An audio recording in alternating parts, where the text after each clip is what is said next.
बहुत जो great police force होती है तो अपने शहीदों को और अपने वेटरन्स को हमेशा याद रखती है।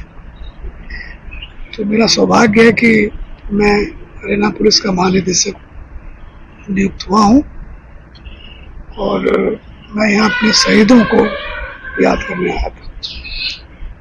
तो मैंने देखा कि यहाँ 10 साल में 66 से 76 के बीच में कोई शहादत नहीं हुई थी। तो मैंने डीजी साहब को कहा है कि देखें कि कहीं रिकॉर्ड में कोई छूट तो नहीं गए, और अगर कोई सचमुच में नहीं है तो बहुत खुशी की बात है कि उस दौरान किसी पुलिसकर्मी को प्राण नहीं गंवाना पड़ा।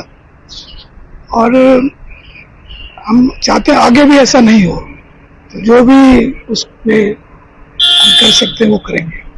काफी टेक्नोलॉजी के साथ पुलिस कार्य करती है जी, अपडेट हो रहे हैं। और आपके लिए क्या प्राथमिकता रहेगी, क्या प्रेफरेंस रहेगी? तो प्राथमिकता तो दो ही है। मेरा कहना यह है कि जो क्षेत्राधिकारी हैं, कि जो थाने के थाना प्रबंधक हैं, जिले के एसपी हैं, काबिल लोग हैं, लंबा तजुर्बा है, आईपीएस में के माध्यम से बहुत उच्च शिक्षा प्राप्त और तकनीकी शिक्षा प्राप्त आए हैं, तो अपने क्षेत्र को संभालें। छोटा सा काम है कि भीड़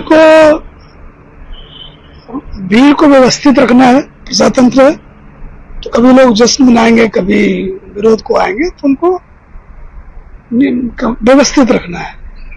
और जो जेलों की सप्लाई चेन है उसको बनाए रखना है कि जो लोग बदमाशी और ठगी को जिन्होंने धंधा बना रखा है, तो पुलिस का तो सप्लाई का काम है, हम जेलों को बदमाश सप्लाई करते हैं, तो सप्लाई चेन को और भी मजबूत करेंगे। तो त्योहार भी आ रहे हैं सर, किस तरह देखा जाता है ग्रहण को भी मध्यम में पूरा दिवाली का त्योहार है, कई भैया दूज वगैरह कई त्योहार, तो जो भी उसमें होते हैं एहतियात बरतने की बात, तो हमारी जो यूनिट है वो काम कर रही है उसके ऊपर। जो रोहतक में है उसको कैसे देखते हैं, उसके लेकर क्या जो आपके कांस्टेबल ने सॉरी एएसआई का जो सुसाइड, देखिए इस बात पर मैं कोई टिप्पणी तो नहीं करना चाहता था, आपने पूछ लिया है। 2 जाने गई है और हम इससे व्यथित हैं। दोनों हमारे सहयोगी थे, सहकर्मी थे, तो हम आगे सोच रहे हैं कि क्या करें कि ये स्थिति ना बने। एक बात पर हम बहुत गंभीरता से विचार कर रहे हैं। जो ऑफिसर वाइफ्स एसोसिएशन का इंस्टीट्यूट है, आर्मी में काफी ज्यादा है, बाकी स्टेट पुलिस में है, हमारे यहाँ भी है, तो उसको हम और मजबूत करें। तो हमारे पुलिस से 70,000 के पुलिसकर्मी हैं, उनकी फैमिली में भी 70,000 महिलाएं हैं, उनके 2-2 बच्चे भी रख लें तो 1,40,000 हो गए। तो हमारा जो काम है वो हमारे पुलिसकर्मी सहयोगी तक ही सीमित नहीं है, उनके घर में जो 2-3-4 और आदमी हैं वो भी हमारे दायरे में। हम सोचते हैं कि कैसे करें कि इनका लिविंग एनवायरनमेंट अच्छा हो, पारिवारिक माहौल अच्छा हो, जिससे कि जो काम के दौरान जो कुछ टेंशन या तनाव या स्ट्रेस होता है तो फैमिली एक शॉक ऑब्जर्वर की तरह काम करे।